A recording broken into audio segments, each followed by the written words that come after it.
Hello. In this video I'm going to explain the principles of DCC. I'm going to start by assuming you know nothing about it and then move on to how to fit a decoder and some basic programming. Then I'll move on to sound systems. So if you know a bit about it, skip the first bit and come in when you think best. Okay, so what is DCC? Well, it stands for Digital Command Control, which sounds very impressive. Basically, with a conventional analog model railway, you have DC electricity applied to the two rails and you vary the voltage to make the locomotive go faster or slower. You have to divide the track into sections so that only one locomotive is on each controller. But it's simple, it's understood, and it's all been around for years. With DCC, you still have the two rails carrying electricity. It's a form of AC with a signal on top of it. And the track is live all the time. The thing that's different is that each locomotive has an electronic device called a decoder, which receives the electricity from the track together with the signal that's in the track and translates that into commands for the locomotive. So the decoder, once it's set to a particular locomotive, only responds to commands for that locomotive. So I'm just going to demonstrate the basics. Here I have two controllers. This one in my right hand is set to work this steam locomotive. It's actually an A2/3 built from a DGH models kit. So if I turn this knob, that locomotive will move forward. Now on the same piece of track with a different controller, I have DP2, which is an early prototype diesel locomotive pulling a freight train, and so if I turn the knob on this one, that locomotive will move. So two locos, same track, controlled totally independently. So when you're wiring up the layout, it's much simpler because you don't need to divide the track into electrical sections. It can all be live. The downside, which I've never seen written anywhere, is there is nothing to stop you driving one train straight into another. With conventional DC, if you turn a locomotive round, it still goes the same way. So it's actually quite difficult to run one train into another. With DCC, there's nothing at all. Here we go. Bang. So if you've got a big layout, you need some form of control system. I use a rudimentary form of signalling with just enough signalling so that the operator and drivers hopefully do not run trains into each other. I have a signal control panel, and then each driver, each locomotive has one of these controllers, walks around with his locomotive and obeys the signals.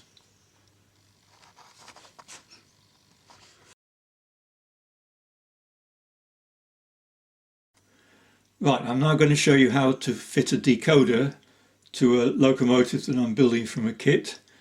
This is an LNER N7 tank loco from an ACE Products kit. If you take the body off, you can see the chassis is virtually finished. Ignore the red tape and the blue, that's for DCC, I've not connected that yet. So we have insulated wheels on this side, picking up through pickups, rubbing on the top, and the other side conducts through the frame. So to show it working on DC, I've connected these temporary purple wires, one from the pickups to the top connection on the motor, and one from a contact on the frame to the bottom contact on the motor. I'm now going to apply a DC voltage. It's about just under 10 volts. So if I put one side on the insulated wheel, one on the frame, off we go. So that's it working on DC. Right, I'll now show you how to convert it to DCC. First of all, I disconnect these temporary wires.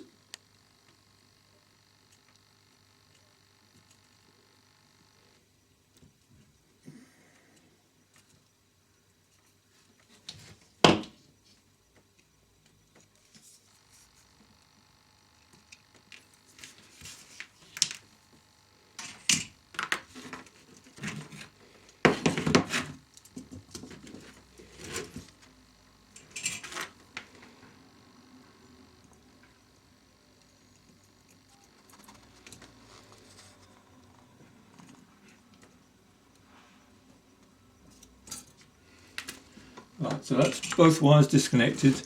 There is now no connection between the frame and the pickups and the motor. Now I'll take off this temporary tape. This was just to save time. This is a very old Digitrax decoder which I'm just using to illustrate how to fit one. It's fixed to the top of the motor with some double-sided tape. It has 4 wires coming from it: red, black, orange and grey. Now the colour coding from virtually every manufacturer is the same. Red and black go to the track, orange and grey go to the motor. The important thing is you must not let either red and black touch either orange and grey. The input and the output from the decoder must be separate. Just something to watch if you're wiring some ready-to-run locos, if one of the motor brushes is connected to the frame of the body. So I'm now going to connect up these 4. Right, I've now wired up the decoder. The red wire goes from the pickups to the decoder, and the black wire goes from the frame to the decoder. The orange and grey wires go from the decoder. The orange goes to the top contact on the motor, and the grey goes to the bottom contact. Those 4 colours are standard to virtually all decoders. There may be other wires for different functions and for sound. We'll come to that later, but that's all you need to know. Black and red to track, orange and grey to motor. So having wired that up, it's temporary wiring, a bit long so you can see it, and it's not the permanent wiring, so it's untidy and needs a bit of insulation, but that's just sufficient to demonstrate. Right, I'm now putting on the track. All new decoders come with an address of 3. So this controller is now set to address 0003, and turn it up and it should go. I should have said, before you fit a decoder, always make sure the motor works, the unit chassis works perfectly on DC, that there are no stiffnesses as it rotates, because a decoder will overcome any slight stiffness, and that means you can run locos very, very slowly at scale walking speed, as I'll now demonstrate on a different loco.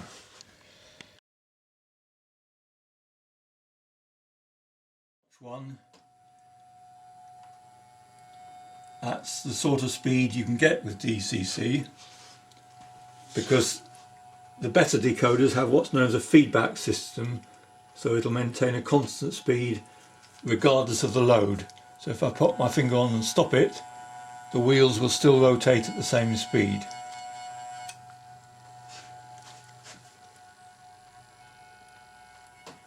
So that gives you very realistic slow speed running. The downside is if there's any dirt on the track, of course, going at that speed it's more susceptible to dirt on the track. And a recent development is stay alive capacitors which overcome that. They are much more effective than flywheels, because flywheels really only work at high speed. The stay alive capacitors work at slow speed, and I can demonstrate that next. This is the stay alive capacitor. I've just demonstrated how effective it is. There are 2 versions available from ESU. This is the bigger of the 2. If there's room for it, I'd recommend going for the bigger one. You can always turn it down if you find the overrun is too far, as indeed I should probably have to on this one. And this is a 10p piece, just to give you an idea of the scale of things. I'm now going to demonstrate the effect of the stay alive capacitor. The locomotive I've chosen is a different one. It's one I built more recently, so it does not have a flywheel. It's got an ABC gearbox with a Maxon motor, an ESU sound decoder with their larger stay alive capacitor. It's approaching a section of track where I've covered both rails with newspaper. The lead weights, by the way, are just to hold the paper in place, and we'll see how far it gets along the newspaper.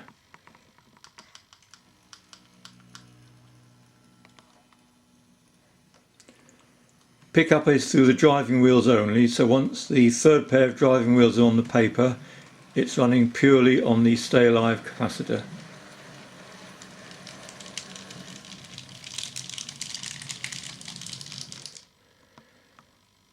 So it's stopped there. If we measure that, it's actually run for about 29 inches without any pickup from the rails. Of course, you can have too much of a good thing, and on my layout I rely on trains stopping if they pass a signal at danger. So as an example, opposite this home signal there are insulated rail joints, and if a locomotive passes the signal at danger and the points are set for another move, it creates a short circuit which cuts the current off. I'll demonstrate that with this class 31, which does not have a stay alive capacitor.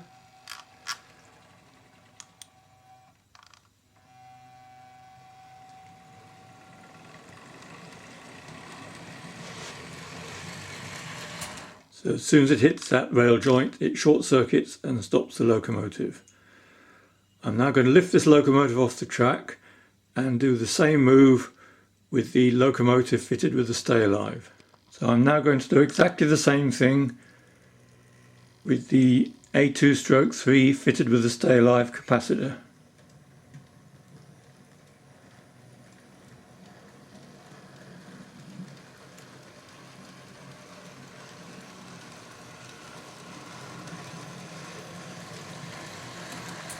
So the controller now shows the power is cut off.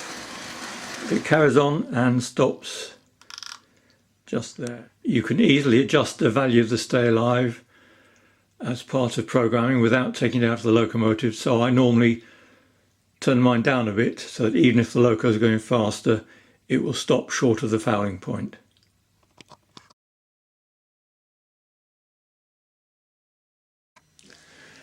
We now come to fitting the sound decoder to my locomotive. These are the components for the N7. This is the actual sound decoder, or chip as it's called. It's an ESU decoder, the maximum current for the motor of 1.1 amps. So that will be suitable for most steam locomotives, possibly older ones with worm gears and heavy loads might need the bigger version, and similarly diesels with 2 motors need the bigger version. This is the loudspeaker. This one is a 1-inch diameter. The bigger the speaker you can fit, the better the sound quality. That is hugely important. But the 1-inch will fit in the smoke boxes of most steam locos. You'll notice it comes enclosed in a box. It's vital that it is in some form of box, because sound, as you probably know, is simply vibration of the air. So if the back is not enclosed, all the vibration is lost. I shall actually replace that box by a different box, as you'll see later.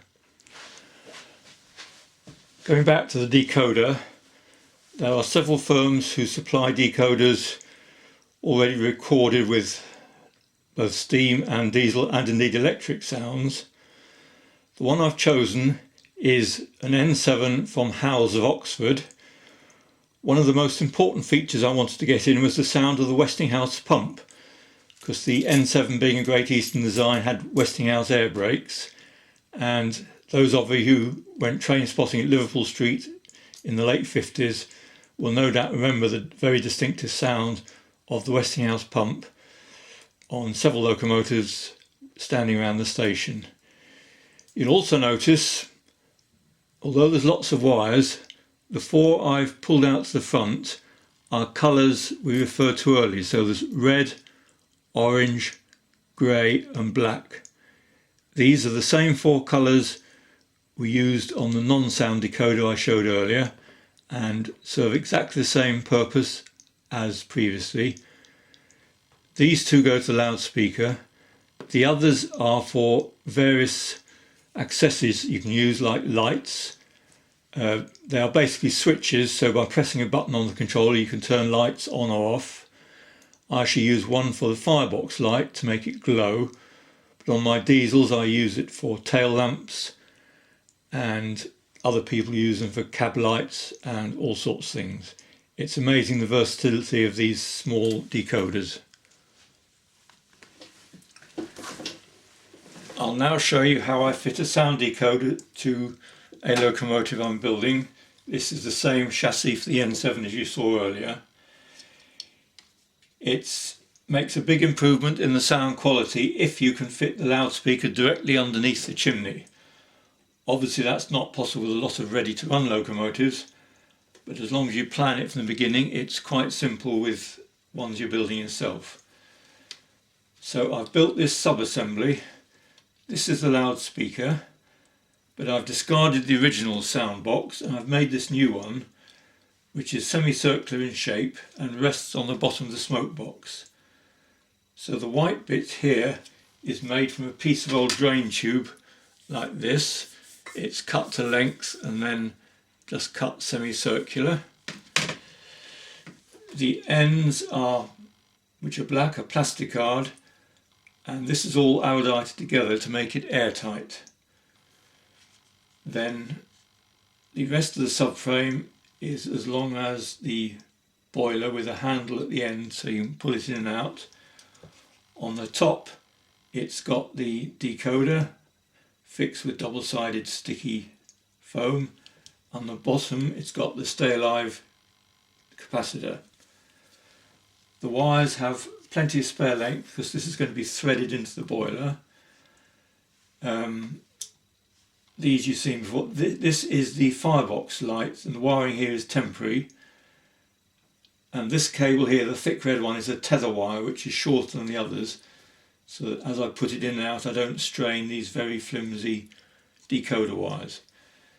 Now I would normally test this before putting in the boiler, but I'm just going to put it quickly into the boiler to show you how it all goes together. So I've got the locomotive body upside down, turn the chassis upside down, here's the decoder assembly, here's the handle, thread it in, and then the chassis goes on top, and you can't see it, but inside the smoke box just below halfway is the loudspeaker.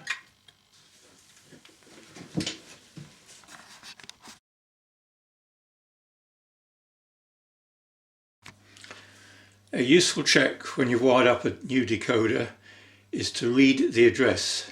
This will tell you if the wiring is okay. Now different makes of controller have different ways of doing this, so you need to read the instructions, and I'm not going to go into the details here. Just suffice it to say this is a Lentz LH100 controller. I've had it since I started in DCC nearly 20 years ago. Very happy with it, and it's a very common type. So I'm now going to read the address by paged mode.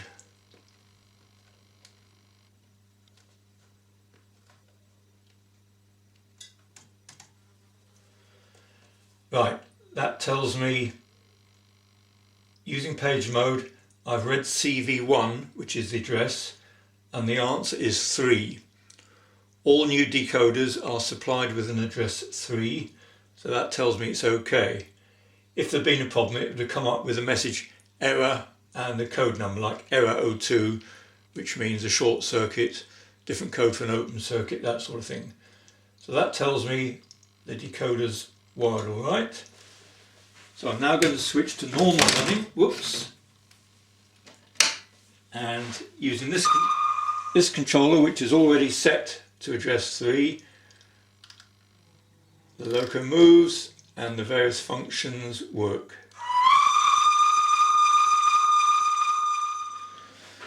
The next thing is to set the address for the individual locomotive. I normally take the last 4 digits of the painted number on the side. This is an N7 and I've chosen the number 9639. 69639 was an N7 allocated to Hatfield. So again, using the LH100 controller,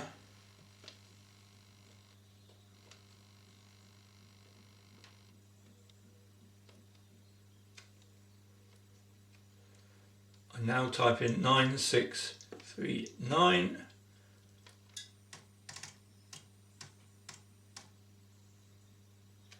and that should now have an address of 9639.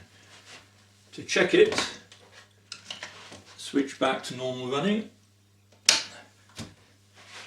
This controller is still set to address 3 and nothing happens when I turn this on. However, if I switch to 9639, which I've now done, it moves, get the whistle. If I turn the sound on,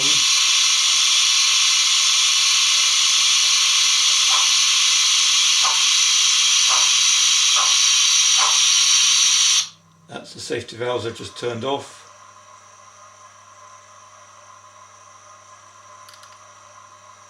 And I can also show the firebox light. I'll have to go back to the other controller because the firebox light at present is function button 15 and this hasn't got 15, whereas this one is more versatile.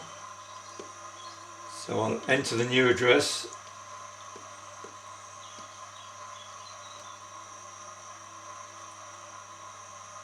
and prove it works. Yes, it's going. Now switch to function 15 and there's the firebox light flickering.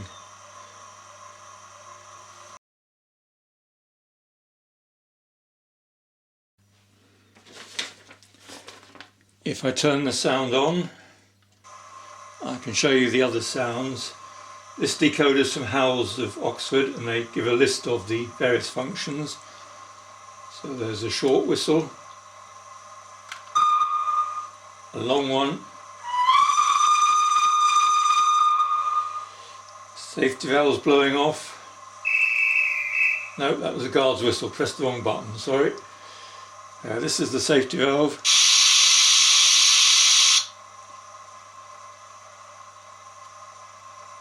And door shutting.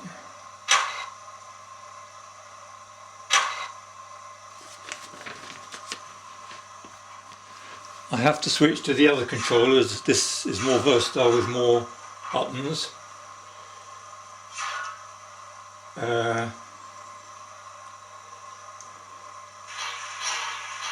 That's the Westinghouse air pump.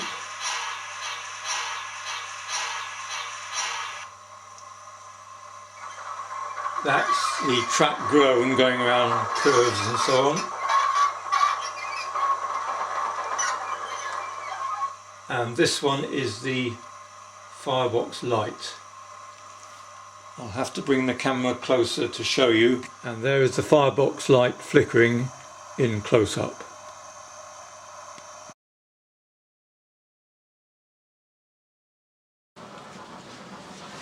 This production Deltic I built from a PR MRP kit. It has an ABC gearbox with Cannon motor on each bogie and an ESU sound decoder from Southwest Digital. So first we'll start the engines. That's the first engine starting.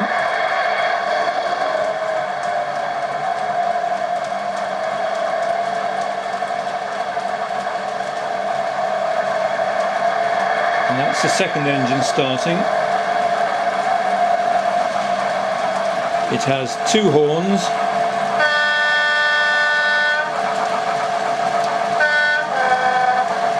And off we go.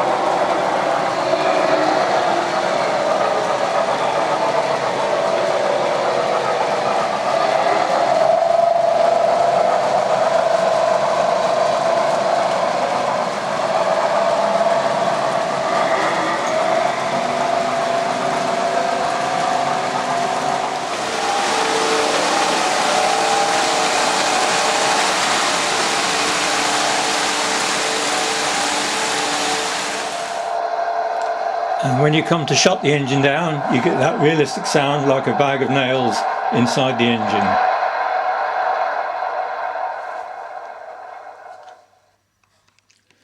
I scratch built this English Electric 4 or Class 40 about 30 years ago. It has a JH motor and gearbox on each bogie and an ESU sound decoder from Howes of Oxford.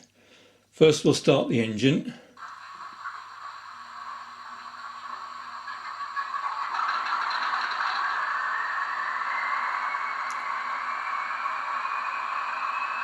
You'll hear the characteristic whine of the turbocharger, which made the enthusiasts call these locos whistlers. It has 3 horns,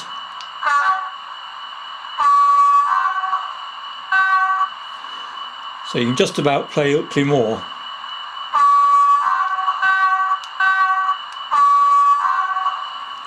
And off we go.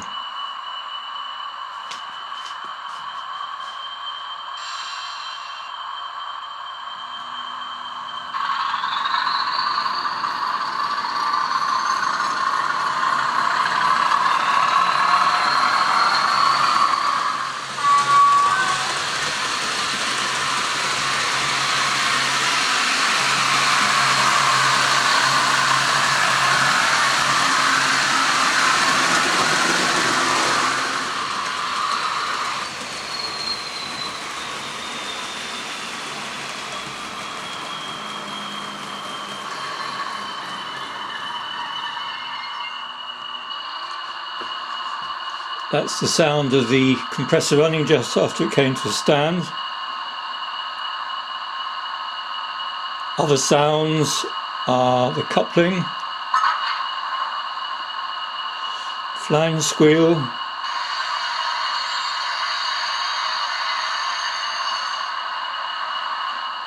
and the sounds of buffer clanking as if it was working a loose coupled freight.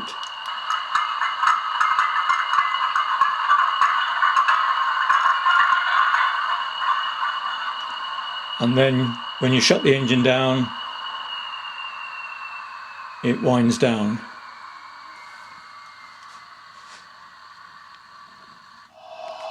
We now come to setting up a steam locomotive. It's a bit more complicated than a diesel, because with steam you have to make sure you've got the right number of exhaust beats for every wheel revolution. So on a 2-cylinder locomotive there should be 4 exhaust beats per revolution, and on a 3-cylinder loco like this there should be 6. This A1 was built from a DJ Andrews kit. It's got an ABC gearbox with a Maxon motor and an ESU sound decoder with software from Southwest Digital. So I'm going to run it by at slow speed. It should have 6 beats per revolution. I built it about 7 years ago and I don't think I've altered anything since then. They don't normally change, but we'll have a look as it runs past.